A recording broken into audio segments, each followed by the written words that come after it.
Bapa yang baik, terima kasih Tuhan. Kesempatan yang terbaik hari ini kami mengadakan hadirat.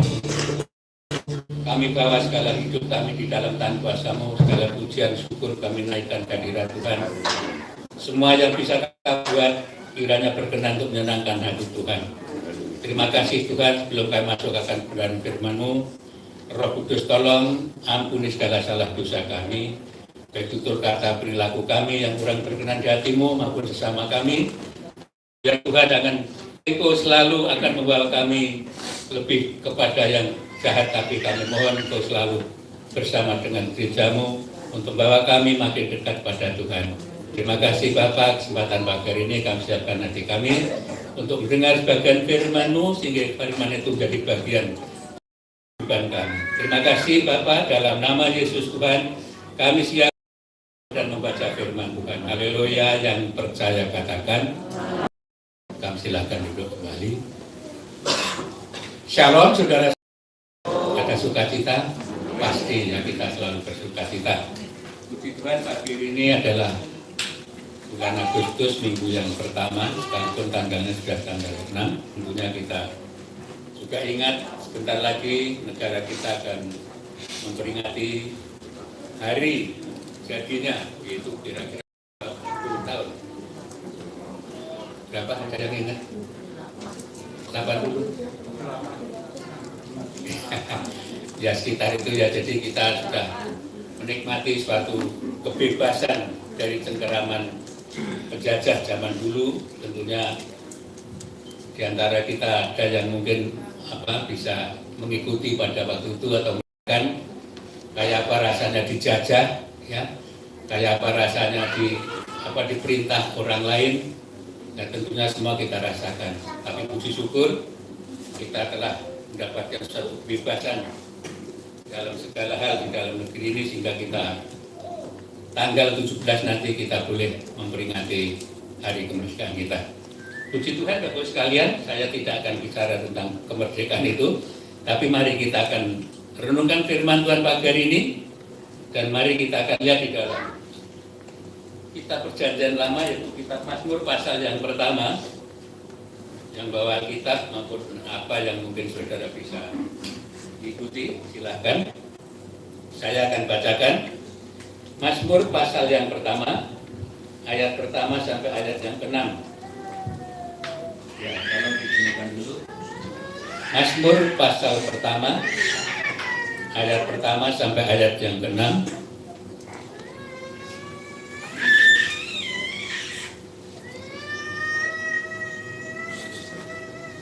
Kita akan baca bergantian, coba kita akan balik sekali lagi, biar kita ada semangat untuk merenungkan firman Tuhan pagi hari ini, yaitu Mazmur pasal 1, ayat 1 sampai ayat yang ke-6. Saya akan mulai.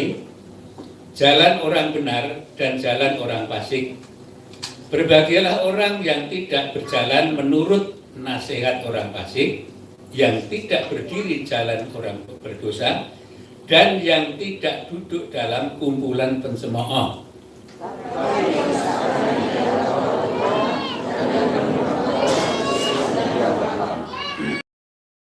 Ia seperti pohon yang ditanam di tepi aliran air, yang menghasilkan buahnya pada musimnya, dan yang tidak layu daunnya, apa saja yang diperbuatnya berhasil.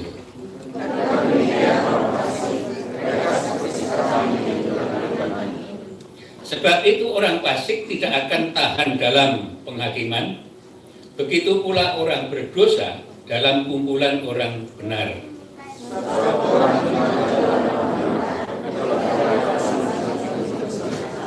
Amin.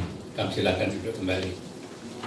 Puji Tuhan, saudara sekalian, Mazmur ini mencatat sesuatu yang ada satu perbedaan, ya, bisa dikatakan jalan orang benar dan jalan orang fasik. Ini tentunya berbeda. Kalau tadi dikatakan bagaimana orang benar dan orang fasik. Orang fasik itu sebenarnya orang yang pintar, jadi mungkin bukan ahli agama dan sebagainya. Namun dikatakan jalan orang fasik, berbahagialah orang yang tidak berjalan menurut nasihat orang fasik. Jadi banyak nasihat-nasihat yang juga disampaikan. Namun tentunya ini sesuatu yang sering terjadi di lingkungan kita di mana kita berada ya. Jadi banyak petunjuk, banyak cerita. Tentunya apa yang dikatakan di sini yaitu orang yang menurut fasik yang tidak berdiri dalam jalan orang berdosa dan yang tidak duduk dalam kumpulan cemooh. Kalau kita melihat saudara sekalian akhir-akhir ini ya atau bulan-bulan ini banyak pertentangan di antara masyarakat atau di lingkungan di mana negara kita ada ya, sampai terjadi lapor polisi dan sebagainya. Ini sesuatu berita yang seperti apa yang dikatakan orang fasik. Jadi memang sekarang digenapi dan terjadi gugat menggugat, lapor melapor ya. Nah ini terjadi di zaman sekarang. Oleh karena itu tentunya kita ingat bahwa apa yang dilakukan orang-orang fasik itu sejak zaman Alkitab katakan sampai sekarang pun masih terjadi, bahkan seakan-akan merajalela ya, bisa diadu domba dan diri dan bagaimana dan seterusnya dan seterusnya. Jadi pencemooh apalagi ya sekarang, jangankan hanya kita mungkin sesama warga biasa, bahkan orang biasa pun juga mencemooh pemimpin yang tertinggi, bisa terjadi. Nah inilah zamannya yang mungkin sudah bukan main ya, saking beraninya, sekalipun mungkin tanpa dasar, tapi ada seseorang atau golongan yang ingin melemahkan satu sama lain. Nah ini tentunya itulah yang kumpulan pencemooh tadi. Jadi bukan saja ditulis pada zaman Alkitab pada waktu itu, bahkan zaman sekarang pun masih justru merajalela hal-hal itu, sehingga seakan-akan terjadilah satu perpecahan di antara manusia satu dan yang lain, atau kelompok satu dengan yang lain. Nah ini tentunya kita harus hati-hati bahwa katakan tadi, berbahagia orang yang tidak berjalan menurut nasihat orang fasik. Siapa yang dikatakan orang yang berbahagia? Tentunya saudara yang tidak mengikuti petunjuk atau jalan orang fasik tadi. Kemudian yang tidak berdiri di jalan orang berdosa. Siapa orang berdosa? Ya, kalau kita sadar bahwa kita pun semua orang berdosa. Tapi puji Tuhan, ya kita telah dibenarkan melalui Kristus Tuhan. Jadi semua itu memang tidak ada seorang pun yang benar, dikatakan dalam Roma 3 itu, tidak seorang pun yang benar di hadapan Tuhan, bahwa semua orang telah jatuh di dalam dosa. Nah ini tentunya hal yang seperti ini perlu kita syukuri, bahwa yang tidak berdiri di jalan orang dosa, kita adalah berdiri di dalam kebenaran firman Tuhan. Jadi kita masuk orang yang berbahagia dan yang tidak duduk dalam kumpulan pencemooh. Ya, pencemooh itu memang ya baik ya diceritakan, tidak baik apalagi ya. Nah ini sesuatu cemooh itu memang senangnya adalah memecah belah, mengadakan sesuatu yang tidak ada, bahkan menyalahkan satu kebenaran. Nah, ini sesuatu yang terjadi bahkan sekarang ini, bahkan merajalela, bahkan sampai jadi gugat-gugatan ya.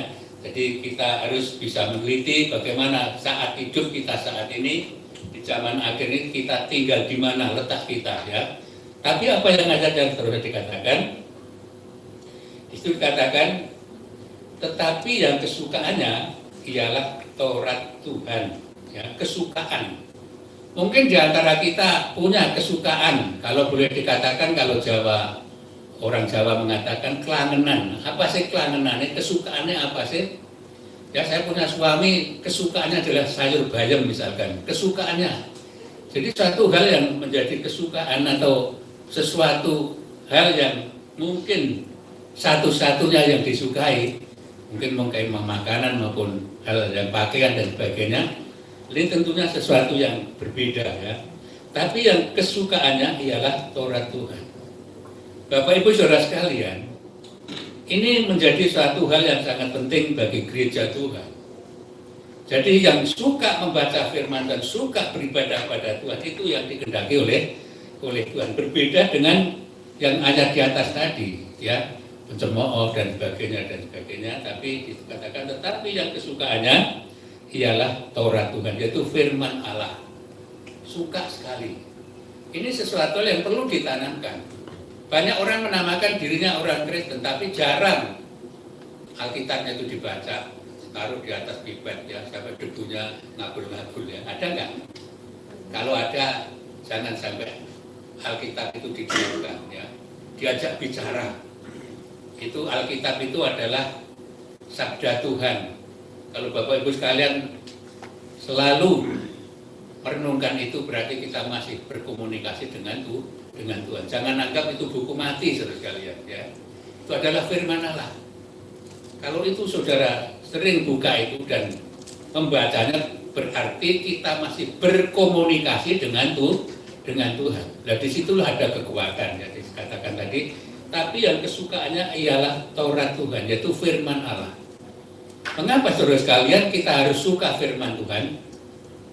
Kita harus sadar bahwa segala sesuatu terjadi hanya oleh karena firman. Ada amin saudara? Kalau saudara baca dalam Yohanes pasal berapa? Pasal 1 atau berapa itu? Awalnya firman dan firman menjadi Allah, dan Allah itu adalah firman, dan firman itu menjadi manusia yang bernama Yesus Kristus. Nah, ini bahwa firman itu adalah Tuhan Yesus sendiri, dia adalah firman Allah. Oleh karena dikatakan oleh pemazmur ini, tetapi yang kesukaannya ialah Taurat Tuhan, yaitu firman Allah. Kalau saudara dan kita semua membiasakan membaca, merenungkan firman Tuhan, berarti kita itu tetap ada komunikasi di antara hidup kita dengan Tuhan. Ada amin saudara? Ini penting sekali. Ya, kalau kita menamakan diri kita sebagai orang percaya, saya katakan tadi, Alkitab sampai jamuran nggak pernah dibuka. Buka-buka kalau mungkin ke gereja. Ya, jangan saudara. Saya himbau dan saya ajak, mari biasakan. Kalau saudara mungkin baca ya pasal apa saja yang tertera dalam Alkitab, saya kira bebas kita memilihnya. Dan situlah kalau kita baca firman Tuhan, berarti kita masih ada komunikasi di antara hidup kita dengan Tuhan. Bagaimana orang yang selalu berkomunikasi, tentunya ada sesuatu kaitan yang begitu erat. Ya, oleh karena itu tentunya sampai diibaratkan dia katakan, aku adalah pokok anggur dan kamulah ranting-rantingnya. Nah, ini kita harus sadar bahwa dia itu adalah pencipta segala sesuatu di alam semesta dan seluruh jagat raya, dan semuanya ini hanya oleh karena dia ada sebagaimana ada. Ya, oleh karena itu apa yang dikatakan tadi, tetapi yang kesukaannya ialah Taurat Tuhan, yang ini dianjurkan gereja supaya jangan sungkan-sungkan ya.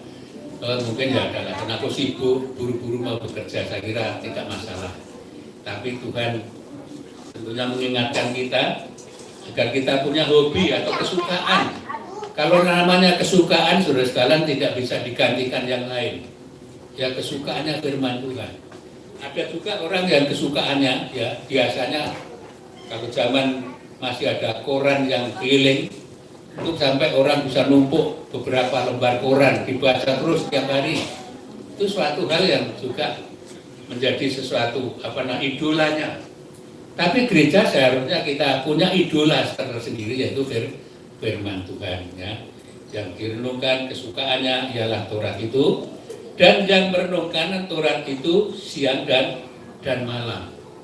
Kalau itu nggak boleh kerja ya, nggak begitu ya. Merenungkan itu kalau saat tadi sebelum aku kerja kita baca, ya mungkin di tengah-tengah pekerjaan senggang istirahat kita bisa renungkan kembali apa yang kita baca tadi pagi, tentang apa di dalam Alkitab, tentang apa firman katakan. Begitu saudara sekalian, jadi selalu hati kita ada komunikasi, ada sambungan yang erat di antara hidup kita dengan firman itu ya. Dan yang merenungkan Taurat itu siang dan malam, direnungkan, terus direnungkan apa yang tertera di situ. Oleh karena itu, memang Bapak Ibu sekalian, orang mengatakan kalau pendeta ngomong gitu, tentunya kita nggak ada waktu untuk bekerja. Tidak seperti itu ya. Kita harus meluangkan waktu, bahwa merenungkan firman Tuhan tidak selalu berhadapan dengan Alkitab yang kita selalu ada. Kita renungkan bagaimana kasih Tuhan, bagaimana pertolongan Tuhan, bagaimana Allah menolong orang Israel pada waktu itu juga berlaku menolong setiap hidup kita yang saat ini percaya kepada Kristus Tuhan. Di situ apa yang dikatakan dan yang merenungkan Taurat itu siang dan malam, direnungkan bagaimana firman Tuhan yang selalu diajarkan kepada kita. Itu yang kedua, dan yang seterusnya, ia seperti pohon yang ditanam di tepi aliran air. Bapak Ibu saudara sekalian, kalau apa yang dilakukan ada suatu kerinduan, ia seperti pohon yang ditanam di tepi aliran air. Bagaimana?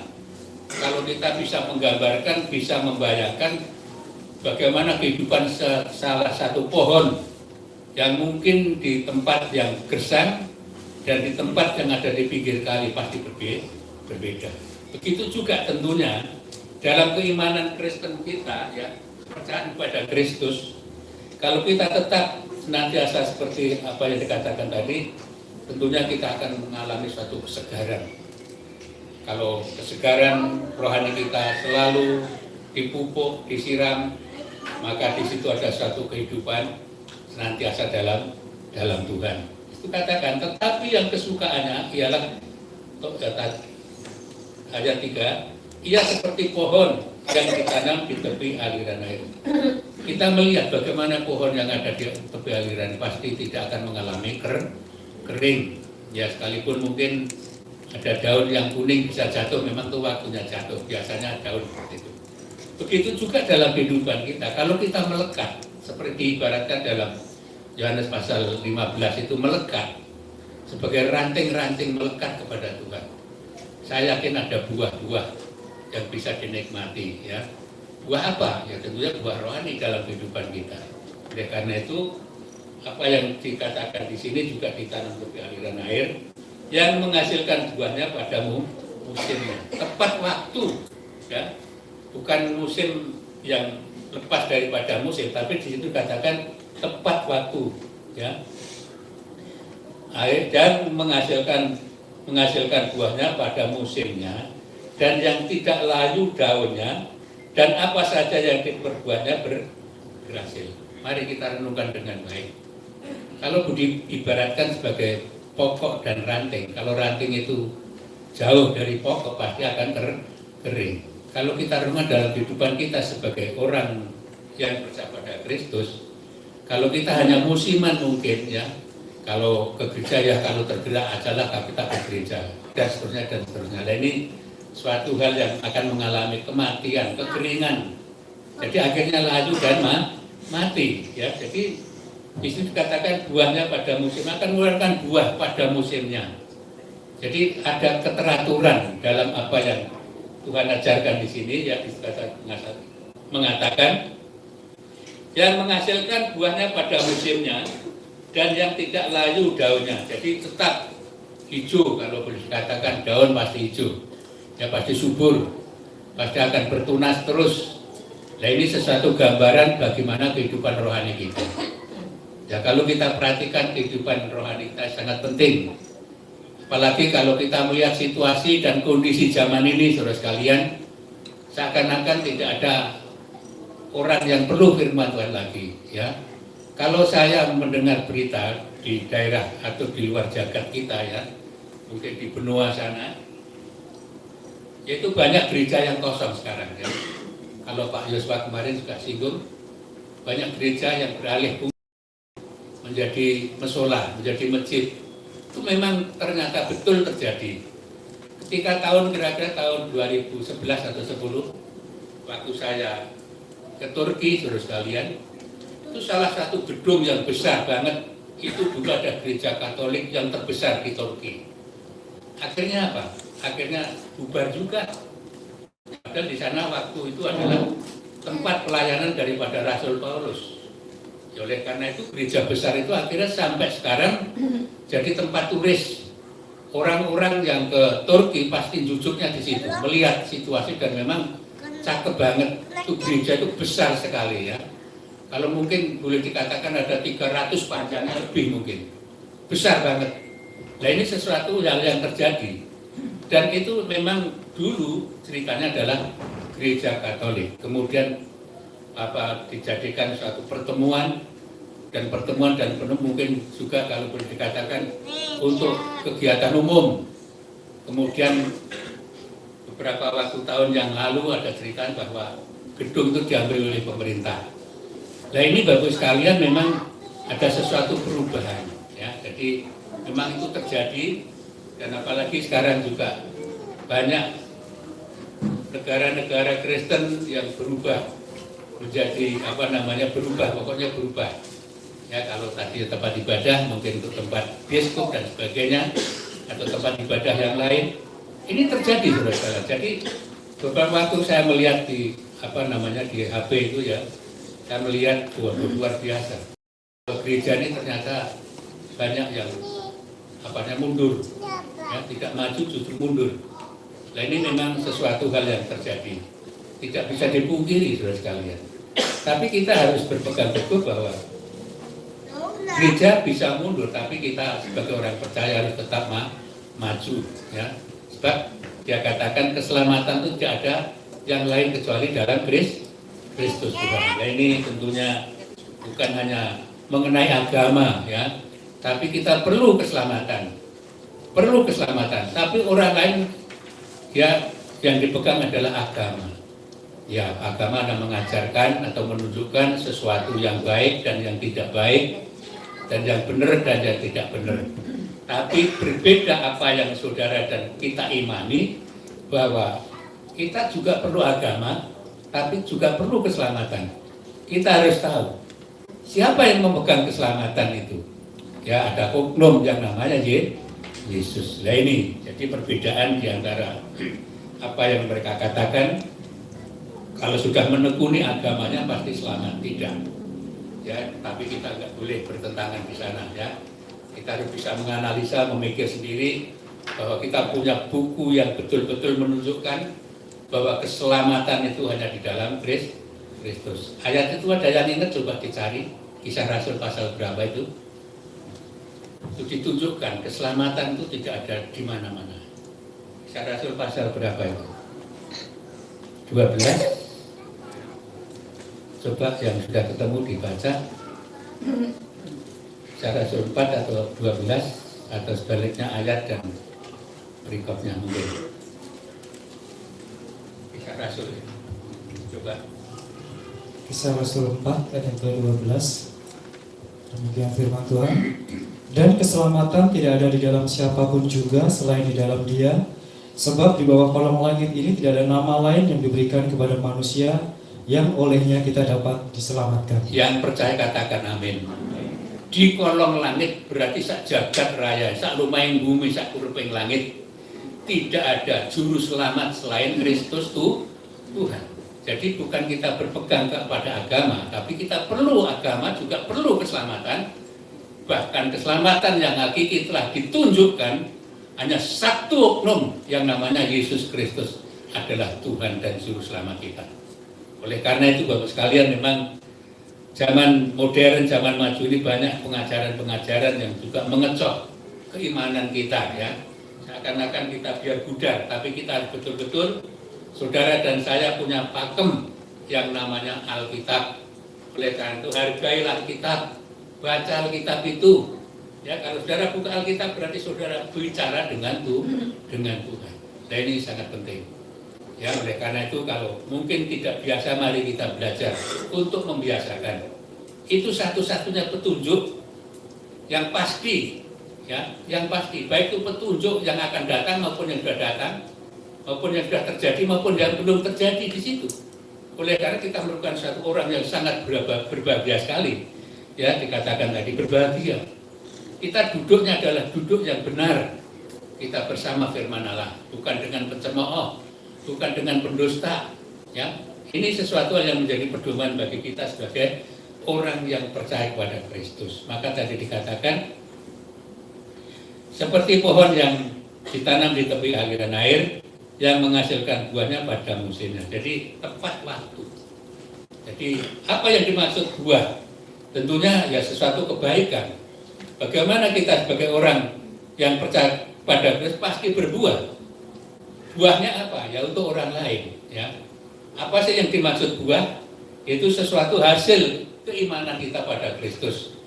Kalau boleh dikatakan misalkan kita sebagai orang Kristen bisa berbuah bahwa orang lain bisa diselamatkan, itu buah pelayanan, buah pertobatan kita.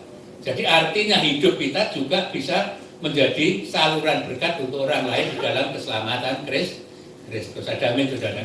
Jadi Kristen jangan hanya untuk sendiri.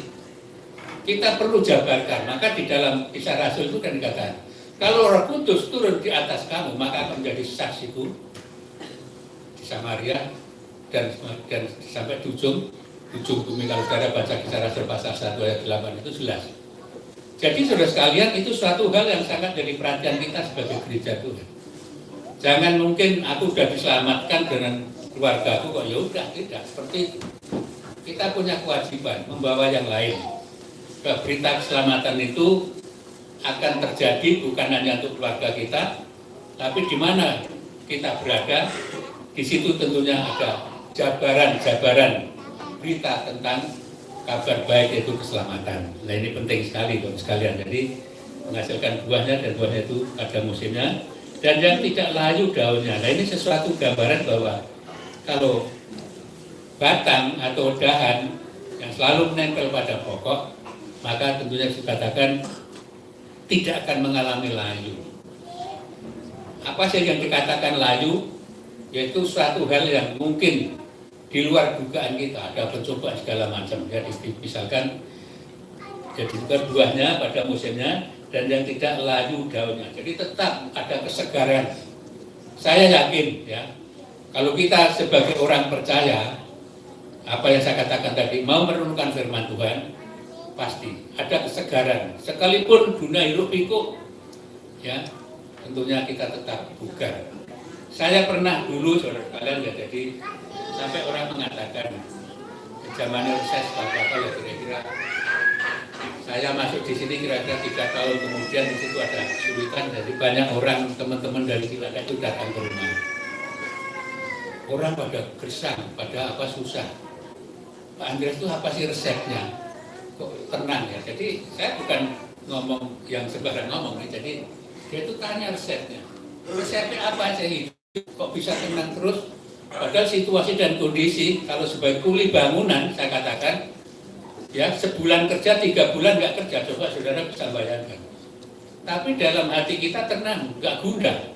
Ya, sebab ada sesuatu yang hidup di dalam hidup kita, yaitu firman Tuhan. Nah ini saudara sekalian, banyak orang, apa sih resepnya orang Kristen itu kok tenang ya? Sekalipun dilanda begini kok tenang. Mereka sebenarnya ingin tahu apa sih resepnya. Ya resepnya adalah air. Ya kalau air ini selalu saudara minum, pasti kesegaran terjadi. Amin saudara. Ya artinya firman Tuhan selalu kita baca, kita renungkan. Di situ ada kekuatan yang baru, ada sesuatu kesegaran. Jadi bukan kesegaran itu karena kita minum susu dan sebagainya, bukan ya. Tapi rohani kita perlu minum, itu firman Tuhan. Jadi dikatakan yang menghasilkan buah pada musimnya dan yang tidak layu daunnya. Jadi tidak mengalami suatu hal yang mungkin alum atau lesu ya. Dan di sini bahwa kita jelas kita ada di tepi aliran air yang begitu luar biasa. Apa saja yang diperbuatnya berhasil. Dasarnya apa? Kok semua yang diperbuat berhasil? Ini firman Tuhan. Jadi dasarnya di atas tadi. Tapi yang kesukaannya adalah Taurat Tuhan yang merenungkan siang dan malam. Kok kalau gitu nggak bekerja ya, tidak seperti itu saudara. Jadi kita memang harus bisa bisa melakukan hal-hal yang sangat penting. Ya, kerja juga penting, firman Tuhan juga perlu. Jadi semua bisa bisa terjangkau dan bisa terpenuhi segala kebutuhan jasmani rohani kita. Ya mungkin kita katakan aduh sibuk banget ya, saya percaya Jakarta ini tidak ada orang yang tidak sibuk ya. Tapi ada firman katakan di dalam Matius pasal yang ke-6 itu ayat yang sangat populer, mungkin saudara tahu di ayat apa itu ya. Dia katakan carilah kerajaan Allah dan segala kebenarannya, maka segala sesuatu ditambahkan. Ada amin saudara. Utamakan Tuhan sesibuk apapun, sebab sesuatu kesibukan yang akan saudara kerjakan itu juga ada kaitannya bahwa itu adalah berkat Tuhan. Oleh karena itu menyambut berkat Tuhan hari itu kita dasari firman Tuhan. Kita renungkan firman, kita petunjuk daripada Tuhan. Ini sangat penting. Oleh karena itu yang dikatakan tadi, buahnya pada musimnya dan yang tidak layu daunnya, apa saja yang diperbuatnya berhasil. Disinilah orang bertanya, resepnya apa? Ya, kok sesuatu yang dikerjakan bisa berhasil? Ya, saudara sekalian, mungkin saya boleh ceritakan, bukan saya selalu pamer, tidak. Keberadaan di kampung ini mungkin ada keluarga yang menyaksikan Pak Gandung dan Ibu ya. Saya kedatangan sini, beliau sudah ada. Oleh karena itu tentu bisa melihat apa yang kami kerjakan. Ya, saya masuk sini pun sudah diancam saudara dari gereja sebelah. Kalau orang itu bikin macam-macam, diusir dari kampung ini. Ya sudah ada ancaman, baru masuk. Ya, tapi Tuhan berikan hikmah. Mungkin Pak Bandung atau almarhum Pak Yakub belum, ya ada ya. Kita masuk, kita ngikuti aja saudara sekalian. Kita ikut arus. Dia nggak punya bantu, saya punya kayu, kita serut untuk bikin bantu. Ya, waktu itu mungkin Bu Gandung ingat kebaktian wanita hari apa Bu? Bu Andreas ingat? Hari Selasa. Sampai ke rumah Pak Thomas Sono ya. Ya, saya ada kerjaan dikit, saya berikan petrolak pada waktu. Kita supaya kita ada jalan GPI bisa masuk di kampung ini memerlukan suatu perjuangan. Bukan saya pamer, memang seperti itu. Ternyata lama Tuhan membukakan suatu jalan yang begitu luar biasa. Sampai orang namanya, maaf kata saya katakan saja, orangnya sudah almarhum Bapak Edi Talela, itu orangnya adalah ketua RT sak jagat Kampung Buluh ini. Pak Gandung ingat ya Pak ya, dia sebagai kepala RT. Kemudian pada waktu itu ada salah satu pertemuan di situ, beliau tidak diundang lah ini. Luar biasa ngamuknya, luar biasa, bawa golok ke sini siang-siang. Pak Andreas, ada apa? Yang mati saya kok, maaf kata pendeta di sana ya, saya sebutkan namanya. Ada apa? Pokoknya orang anak kecil aja. Aku tidak diwongke, ngerti diwongke? Tidak dianggap ya. Saya itu kan pendiri di situ. Masa ada pertemuan saya nggak dijamin, kasarnya begitu. Nah ini cerita. Nah sekarang maunya apa? Jadi akan Pak Andreas gerejamu gereja apa? Nah ini ya saya, ya Tuhan tolong. Saya dari GPI ya, saya dari GPI. Sekarang buka aja GPI di sini. Puji Tuhan. Nah ini saudara sekalian, memang suatu kerinduan bisa terwujud karena Tuhan juga mendukung dan pakai orang itu akhirnya kita bisa merintis lah GPI di tempat ini. Ya. Ini suatu cerita, bisa jadi memang keberadaan kita tidak kebetulan, ada suatu perjuangan, ada suatu tekad yang betul-betul kita lakukan. Ya, kemudian berjalan, aku mengadakan ibadah, semua orang sampai HKBP itu ikut semua orang ya, ikut persekutuan itu sampai kira-kira berjalan 8 bulanan kalau tidak salah. Akhirnya gereja bawah itu sampai kosong, orang ikuti kita semua di ultimatum. Pokoknya kalian kalau nggak pulang ke gereja tidak diakui, akhirnya pulang semua. Puji Tuhan, tapi identitas kita telah timbul di kampung ini. Nah ini saudara sekalian, jalan Tuhan memang suatu hal yang sangat indah. Ya rencana Tuhan dengan kerinduan yang sungguh-sungguh akan terwujud, itu sesuatu kemuliaan bagi Tuhan. Ya. Oleh karena itu dengan apa yang kita ada sebagaimana ada, kita sangat bersyukur. Ya kita mempunyai suatu kerinduan, Tuhan campur tangan di dalamnya, ya semua boleh berjalan sebagaimana adanya saat ini. Puji Tuhan. Jadi apa yang kita kembali pada firman Tuhan tadi, dan yang tidak layu daunnya, apa saja yang diperbuatnya berhasil. Karena apa? Karena firman Tuhan yang diberitakan. Karena firman Tuhan. Oleh karena itu tentunya keberhasilan itu bukan tiba-tiba ya, memang memerlukan perjuangan, memerlukan kesungguhan hati, memerlukan kebersamaan. Jadi perlu dicatat, kebersamaan ini sangat penting. semua bisa berjalan, semua bisa berhasil. Di dalamnya ada kesatuan dan kebersamaan untuk memuliakan nama Tuhan, sehingga semuanya ada sebagaimana ada. Oleh karena itu, Bapak sekalian, apa yang dikatakan di situ, apa saja yang diperbuatnya berhasil. Coba saya membandingkan ayat Yeremia 17, tolong dilihat, coba. Yeremia 17, saya lihat ayat itu. Yeremia 17 ayat yang ke-8, hampir sama, dan hanya mengambil persamaan kalimat ini ya. Yeremia pasal 17 ayat yang ke-8, itu dikatakan, ia akan seperti pohon yang ditanam di tepi air, yang merambatkan akar-akarnya ke tepi batang air, dan yang tidak mengalami datangnya panas terik, yang daunnya tetap hijau, dan tidak khawatir dalam tahun kering, dan yang tidak berhenti menghasilkan apa? Buah. Dasarnya dari mana? Dekat air ya, di dalam firman Tuhan tadi seperti pohon yang ditanam di tepi aliran air. Begitu juga ada suatu pertanyaan, bagaimana kehidupan rohani bisa bertumbuh? Bagaimana rohani kita bisa bertumbuh dan menjadi berkat untuk orang lain? Tentunya jangan lupa kita harus dekat dengan air, dengan Tuhan ya. Dia yang punya air, harus kita dekat. Oleh karena itu tentunya hal ini perlu menjadi catatan kita bersama. Kita ingin jadi berkat, saudara sekalian. Kita ingin memenangkan jiwa-jiwa yang lain. Jadi bukan Kristen yang eksklusif atau mengumpet. Jangan sampai ketahuan bahwa aku orang Kristen. Ya memang banyak. Zaman tahun berapa ya saya di daerah Manggisan itu banyak orang Kristen yang tidak mau memperlihatkan diri. Ya, saya di daerah Semanggi itu adalah daerah yang hijau, saudara sekalian, sampai orang katakan, Mas Parti kalau di situ betah enggak? Kenapa?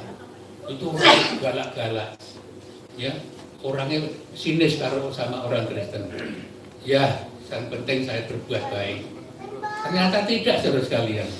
Saya memang sengaja di Manggisan, ini cerita ya. Zaman dulu saya adakan Natal, itu di kampung tengah sawah, bukan di kampung. Saya tinggalnya di tengah sawah. Saya undang orang kampung itu. Bikin lemper itu lengan gede. Jadi orang pada sampai jam 2 pagi masih melek-melek di situ. Ya ini sesuatu hal yang perlu kita praktekkan dalam apa yang bisa mengambil hati. Kalau mungkin orang katakan kamu tidak jenak di situ, kamu orang Kristen. Ternyata dia malah lengket. Ya, saya nanam singkong, dia minta, Pak Andreas, saya minta singkongnya boleh cabut aja. Itu saudara. Jadi bagaimana kita orang lain bisa bisa bergaul dengan kita, dan kita pun terbuka apa yang ada pada kita. Jadi kalau kita ikhlas, tidak bisa akan menjadi berkat. Akhirnya saudara sekalian, Kemanggisan itu ya saya bukan pamer ya, saya itu agak orang itu pada senang. Jadi apa yang kami lakukan mereka itu nurut juga. Dan akhirnya saudara sekalian, orang-orang itu juga tidak meledek kita. Maka dia katakan, kapan Mas Parti ada Natal lagi ya? Oh puji Tuhan, nanti ada waktunya ya. Ini sesuatu yang sangat penting bahwa apa yang dikatakan ayat tadi, dia akan seperti pohon yang ditanam di tepi aliran air. Jadi hidup yang selalu dalam disegarkan oleh kehidupan rohani kita. Ya, kalau hidup saudara kita tetap berdampingan dengan firman Allah, tentunya seperti ayat tadi dikatakan, saya ulas lagi, ia akan seperti pohon yang ditanam di tepi air, yang merambatkan akar-akarnya ke tepi batang air. Coba renungkan dengan baik. Akar, kalau itu ketemu air pasti akan hirup atau mengisap air itu, maka pohon akan segar. Yang merambatkan akar-akarnya ke tepi batang air, dan yang tidak mengalami datangnya panas terik. Apa yang dialami panas terik artinya suatu kejadian yang sangat memprihatinkan, tidak akan terjadi. Namanya panas, situasi keadaan yang tidak stabil, yang mungkin ekonomi, usaha, pekerjaan dan sebagainya akan terjadi. Tapi dikatakan tidak akan batang air, dan yang tidak mengalami datangnya panas terik, yang daunnya tetap hijau. Renungkan dengan baik. Di sini ibaratkan daun yang hijau. Kalau kita dekat dengan Tuhan pasti ada damai, ada sukacita. Sekalipun mungkin kita tidak tahu tentang ekonomi kita masing-masing. Ya kalau kekurangan tidak ada orang yang tidak ada kekurangan.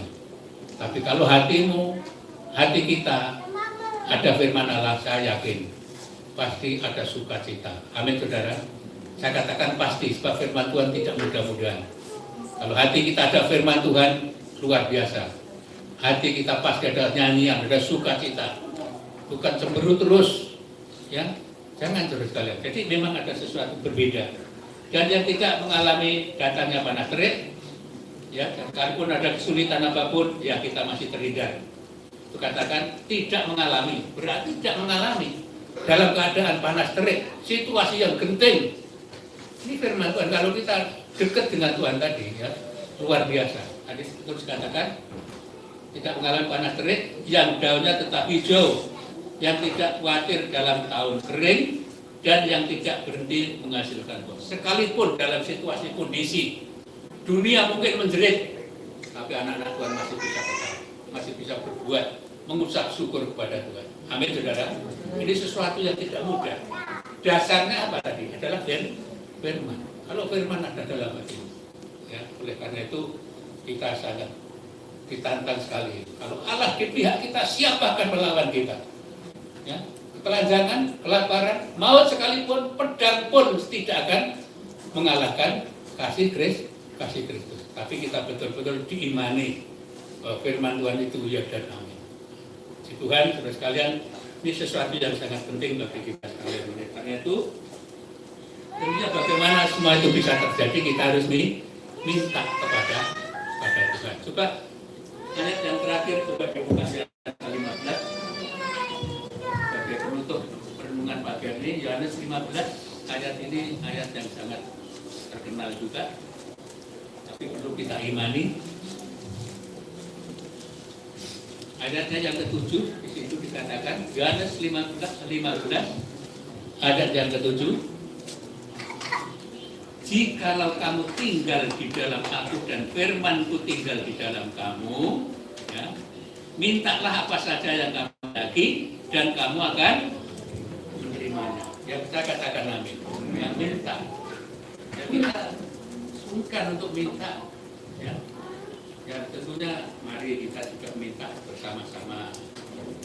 Ya mungkin di doa di rumah juga kita minta, tapi juga di gereja ada jadwal doa. Mari, saya selalu ingat, ya kalau kita ada kebersamaan dalam doa, ada sesuatu terjadi. Aku udah berdoa dengan keluarga yang nggak salah, tapi gereja ada kegiatan tersendiri. Jangan disamakan di rumah dengan di gereja berbeda. Doa di gereja itu meliputi segala jagat raya, kepentingan umat, kepentingan keluarga, kepentingan gereja dan sebagainya. Itu kalau kita ada kebersamaan pasti akan ada jawaban sesuai yang kita minta. Amin saudara. Jadi saya himbau jangan mahal-mahal waktulah.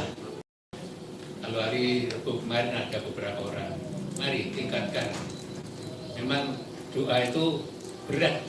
Seakan-akan berat, seakan-akan suatu hayalan, minta sesuatu yang belum ternyata, tapi bisa dibuktikan melalui doa bisa terjadi sesuatu yang nyata. Amin saudara. Jadi memang kalau orang katakan, kalau orang itu berdoa itu bicara dengan angin, ya tidak salah. Memang Allah itu adalah roh, bukan? Dia adalah roh, kita bicara dengan roh, berarti kita bicara dengan angin, tapi angin yang hidup itu di dalam Kristus Tuhan. Puji Tuhan, saya kira inilah renungan pagi hari ini. Dan mari kita akan siapkan nanti kita untuk masuk sakramen kudus pagi hari ini. Puji Tuhan. Sebelumnya kami mohon Bapak Pendeta Danan mengucap syukur atas firman Tuhan ini sebelum kita masuk di dalam sakramen kudus pagi hari ini. Kita sama-sama berdiri. Bapak Danan akan berdoa mengucap syukur dan kita akan teruskan sakramen pagi hari ini.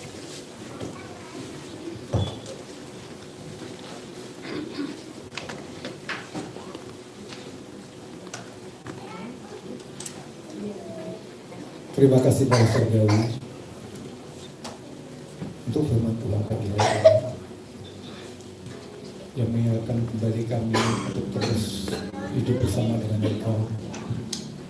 menghidupi firman-Mu, dan biarlah firman-Mu juga hidup dalam kehidupan kami. Sehingga kehidupan kami semakin hari semakin menyenangkan hati Tuhan. Dan biarlah kami terus mengandalkan Engkau di dalam setiap situasi. Dunia sudah semakin tidak mungkin untuk kami harapkan. Dan biar harapan kami terus hanya tertuju pada Tuhan, satu-satunya penolong dalam hidup kami. Dan biarlah kami terus mengalir bersama dengan firman-Mu. Maka hamba-Mu yang sudah menyampaikan kepada firman-Mu, Bapak, pakai semakin hari semakin luar biasa di tangan Tuhan. Dalam usia yang sudah semakin sepuh, biar Tuhan Engkau terus memberikan kekuatan, kesehatan, memberikan hikmat-Mu Bapak buat beliau ya Bapak, supaya beliau dapat membawa setiap kami Bapak semakin dekat kepada-Mu, semakin hidup berkenan kepada Bapak. Terima kasih Bapak surga atas firman-Mu, kami ucap seluruh bahasanya. Haleluya. Amin. Amin. Puji Tuhan, kami silakan duduk kembali. Kita siapkan kehidupan kita untuk beriman sakramen akhir ini. Oleh karena itu, mari kita panjatkan satu pujian kekudus-Mu berapa kali, dan kita undang teman-teman yang akan melayani perjamuan sampai ke depan, dan kita laksanakan sakramen akhir ini.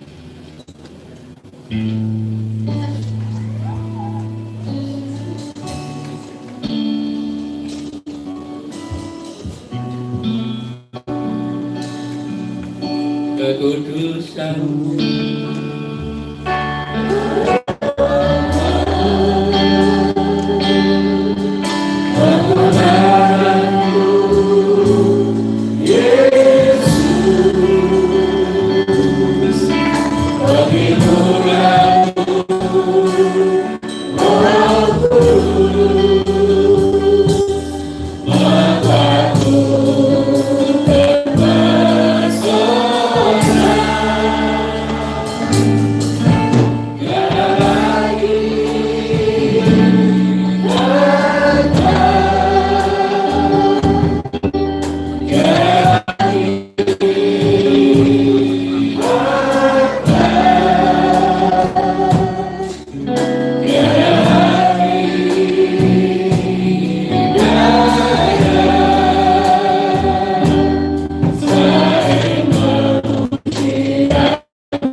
untuk merenungkan betapa besar anugerah yang saudara dan saya terima. Dengan cuma saudara dan kita semua dalam keselamatan Yesus Kristus Tuhan. Begitu besar kasih-Nya akan dunia ini, terhadap gereja Tridharma yang ada saat ini, semuanya oleh karena anugerah Tuhan. Terima kasih Tuhan, Bapa yang baik. Mari sama-sama berdoa Bapak sekalian, mengucap syukur sebelum kita menerima perjamuan ini. Tuhan, terima kasih berkat-Mu hari ini. Terima kasih atas firman-Mu ya Tuhan. Jadikan berkat gereja-Mu untuk semua di mana hamba-hamba-Mu berada. Kasih-Mu yang senantiasa menyertai gereja-Mu, baik dari anak-anak sekolah minggu, pemuda, remaja, lansia, dewasa. Tuhan, itu adalah milik-Mu semuanya Tuhan. Oleh karena kesempatan pada hari ini, saat ini di hadapan kami Tuhan, Engkau telah siapkan yang roti dan anggur, yang melambangkan tubuh-Mu, melambangkan darah-Mu, yang beberapa waktu yang dulu telah dipecah-pecahkan oleh karena kejahatan kami, dengan darah yang tertumpah gereja-Mu, untuk menerima anugerah yang begitu luar biasa, untuk mengenang gerhana-Mu 2000 tahun yang lalu Tuhan, agar kami tidak melupakan akan kasih-Mu, tidak melupakan akan segala kebaikan-Mu Tuhan, agar kami ada sebagaimana ada. Semua kami sadar bukan kuat gagah kami, tapi oleh karena anugerah Tuhan. Maka kesempatan apa kami akan ampuni salah dosa kami, agar semua apa yang telah kami perbuat tidak menjadi suatu halangan untuk menerima sakramen bagian di dalam nama Yesus. Terima kasih, kuserahkan hamba-hamba-Mu yang akan melayani kami ya Tuhan. Urapi mereka pakai saluran berkat melalui kehidupan mereka, agar melalui sakramen ini kami sama-sama disatukan di dalam Kristus Yesus melalui kematian dan kebangkitan-Mu ya Bapa. Terima kasih, terpujilah nama-Mu sekarang dan sampai selama-lamanya. Hanya di dalam nama Yesus Kristus hamba siap untuk menerima sakramen ini. Haleluya yang kita katakan. Amin. Silakan duduk kembali.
persiapkan untuk kita akan sambut dan kita akan minum bersama, kita makan bersama atas anugerah dan berkat Tuhan akhir ini. Oleh karena sebelum kita akan sambut sakramen ini atau roti ini, persiapkan dulu dan dengarkan firman Tuhan, barulah kita akan makan bersama-sama mengucap syukur atas berkat dan rahmat Tuhan pagi ini. Haleluya.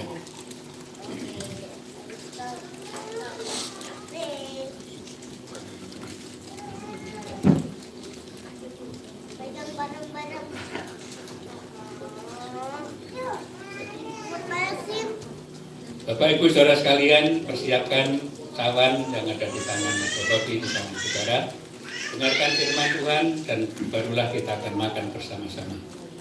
Sebab apa yang telah kuteruskan kepadamu telah aku terima dari Tuhan, yaitu bahwa Tuhan Yesus pada malam waktu yang diserahkan mengambil roti, dan sesudah itu ia mengucap syukur atasnya, ia memecah-mecahkannya dan berkata, inilah tubuhku yang diserahkan bagi kamu, perbuatlah ini jadi peringatan akan aku. Mari kita sambut. Roti ini kita syukuri karena adalah sakramen kudus dan mukaddas.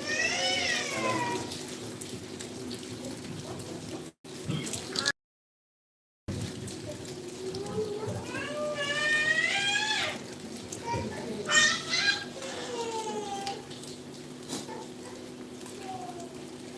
Kalau sudah persiapkan cawan yang ada di tangan saudara, angkat sedikit, dengarkan firman Tuhan.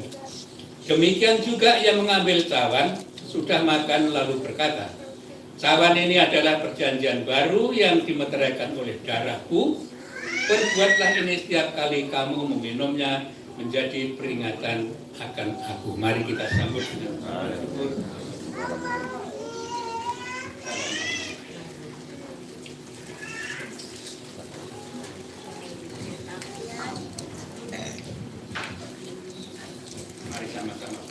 Bapak, terima kasih atas berkat-Mu Tuhan pada hari ini. Kami sebagai gereja yang Kau kasih Tuhan melaksanakan satu sakramen memperingati akan kematian-Mu 2000 tahun yang lalu, menjadikan suatu berkat dalam pelayanan gereja-Mu di tempat ini. Berkati jiwa-jiwa yang telah Kau percayakan dilayani di tempat ini Tuhan, dari anak-anak setelah minggu, pemuda, remaja, lansia, dewasa. Itu adalah milik-Mu ya Tuhan, tolong melawat dan berkati mereka saat berada, baik yang mengikuti sakramen maupun yang ada di rumah. Bahkan mereka yang mungkin sakit, kami percaya Tuhan firman katakan, darah dan bilur Kristus bagi orang percayakan sembuh saat ini. Yang susah Engkau akan hiburkan, dan kepergian Engkau sertai langkah perjalanan mereka. Dan dalam kebimbangan Tuhan tolong Engkau teguhkan hati mereka. Dan dalam kemalasan Roh Kudus bangkitkan mereka, agar segenap jemaat-Mu, segenap keluarga kami masing-masing bangkit kembali, ingat akan kasih Tuhan. Jika apa yang saat ini terjadi dalam lingkungan keluarga kami masing-masing Tuhan, baik itu suami, baik itu istri, baik itu bapak atau anak, orang tua, mertua dan menantu, biar Tuhan Kau ingatkan agar kami sama-sama mengambil bagian di dalam ibadah. Sebab kami percaya bahwa kami mengaku sebagai orang Kristen, tapi mati di dalam rohani kami. Ya Tuhan, tolong lawat semua anak-anak-Mu yang tidak sempat hadir pagi ini. Kau tawakan kondisi dan apa yang menjadi kerinduan mereka, Tuhan campur tangan di dalam juga. Sekali saat tepat pada waktunya, kami boleh mensyukuri segala berkat dan pertolongan Tuhan. Waktu-waktu yang akan datang adalah waktu yang makin berat, waktu yang makin susah, waktu yang makin menjepit dalam kehidupan kami. Tapi kami percaya bahwa Yesus Kristus bersama kami. Yang firman katakan, siapa akan melawan kami. Tuhan, terima kasih, berkati gereja-Mu pada pagi hari ini telah mengikuti sakramen kudus. Ya, semua kami serah dalam tangan Tuhan. Berkati pelayan-pelayan, baik mereka sebagai penerima tamu, pemuji, pemusik, semua kegiatan yang mereka lakukan hari ini. Kami percaya firman katakan, segala jelih lelah mereka tidak akan Kau sia-siakan Tuhan. Terima kasih atas firman pagi hari ini. Terima kasih atas perjamuan kudus ini. Biar kami selalu Tuhan mengenang dan mengingat, bahkan melakukan apa yang telah Tuhan kehendaki dalam setiap kehidupan kami sebagai gereja Tuhan. Terima kasih Bapa, terpujilah nama-Mu sekarang dan sampai selama-lamanya. Segala hormat, sembah, syukur, puji, kemuliaan hanya kunaikan dan balaskan doa kami di dalam nama Yesus, Tuhan dan Juru Selamat kami yang hidup. Haleluya, haleluya yang saya katakan. Amin. Silakan duduk kembali. Karena satu pujian, Yesus itulah satu-satunya, sambil cawan dikumpulkan.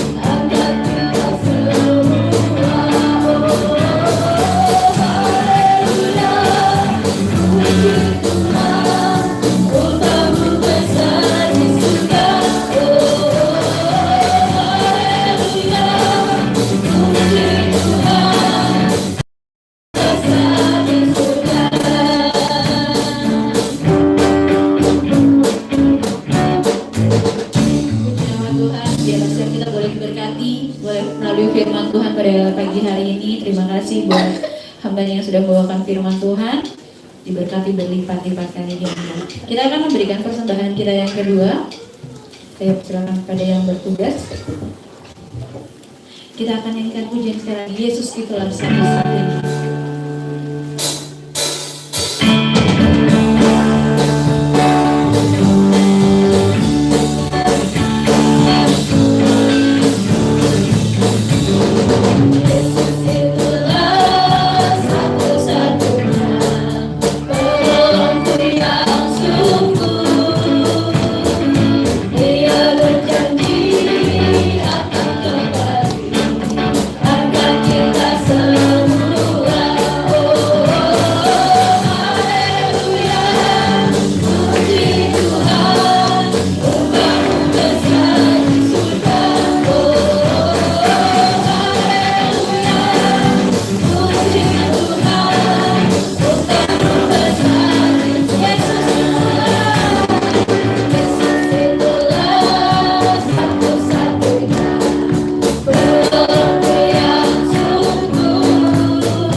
Persembahannya Tuhan memberkati berlipat-lipat ganda.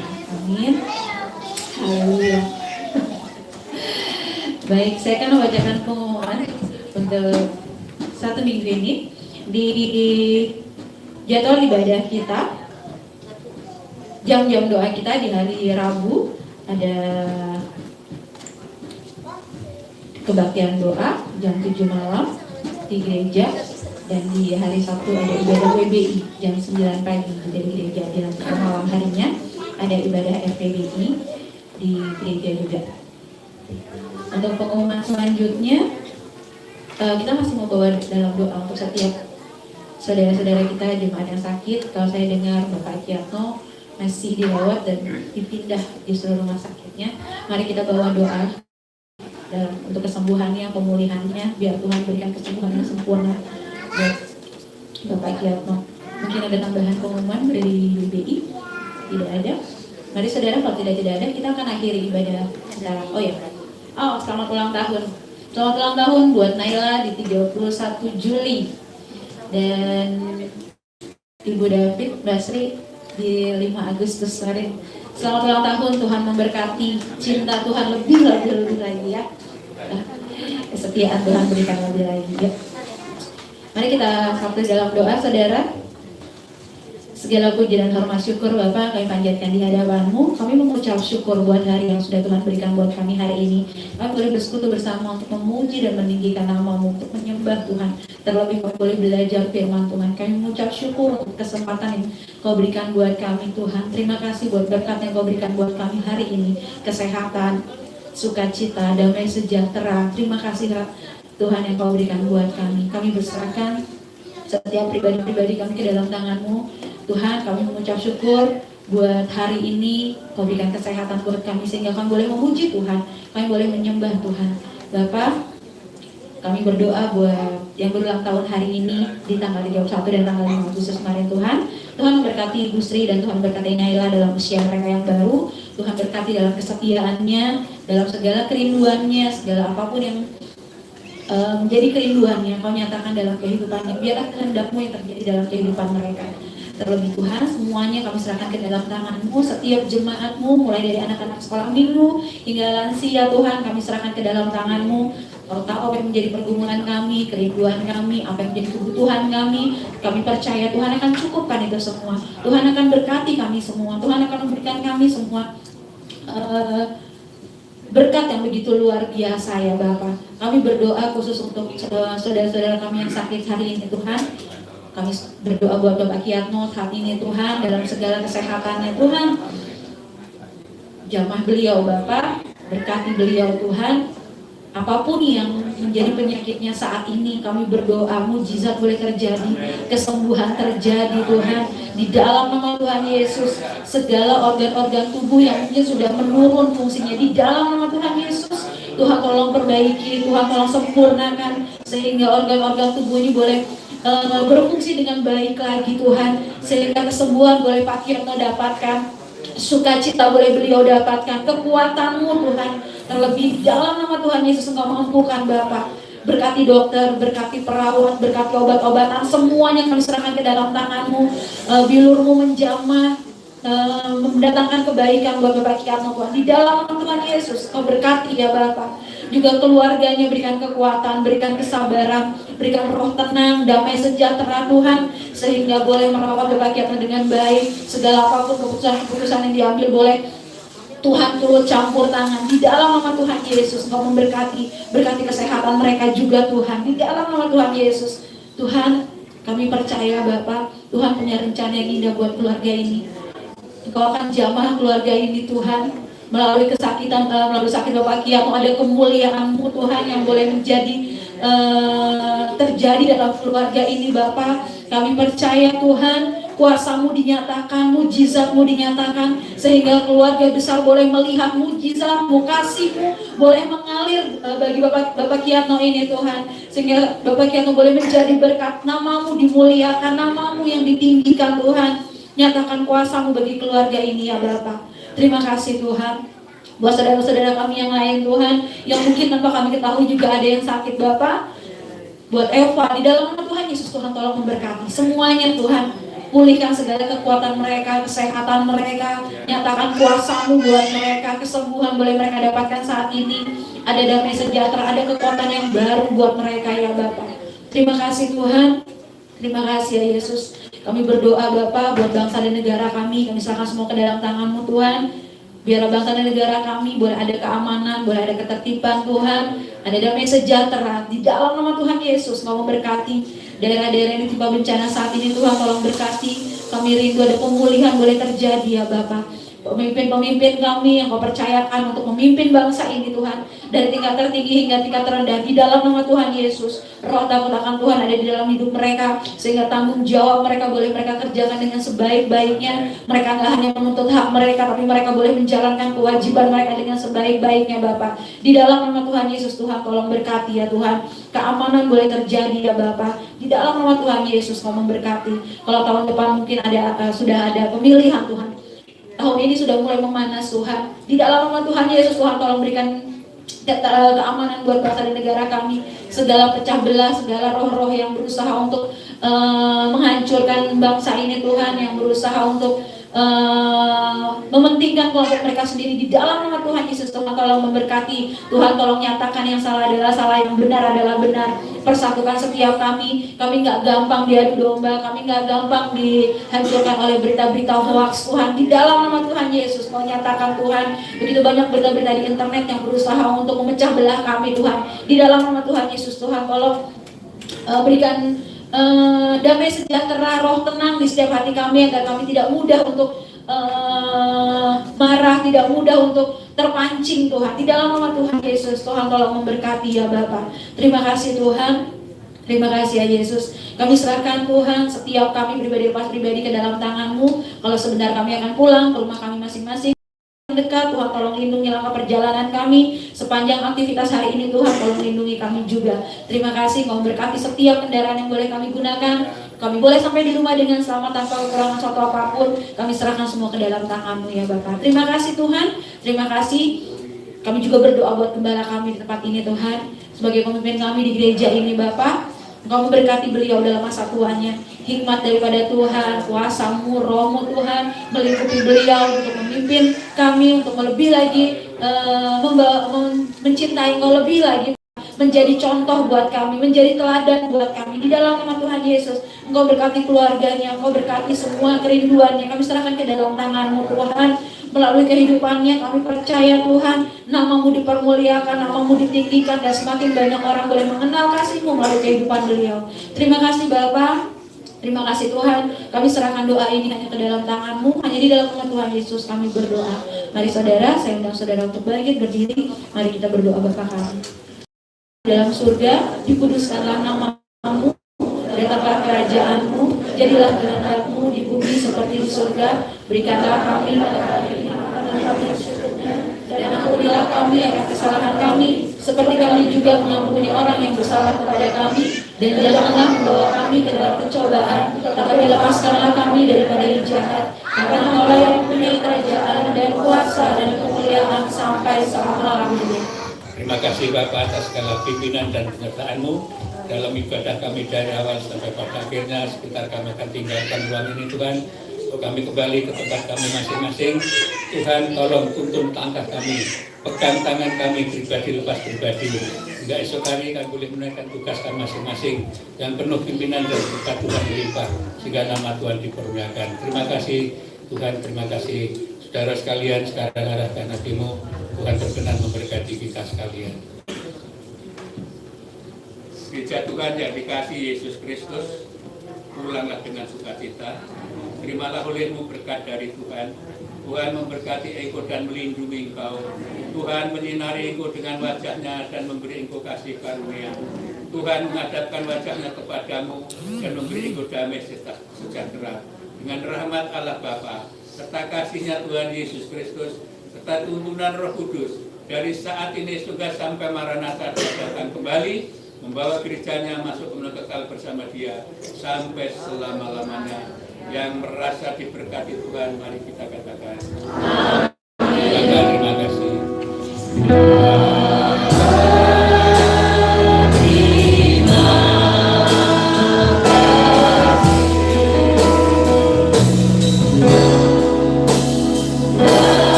Selamat hari Minggu, Tuhan Yesus memberkati.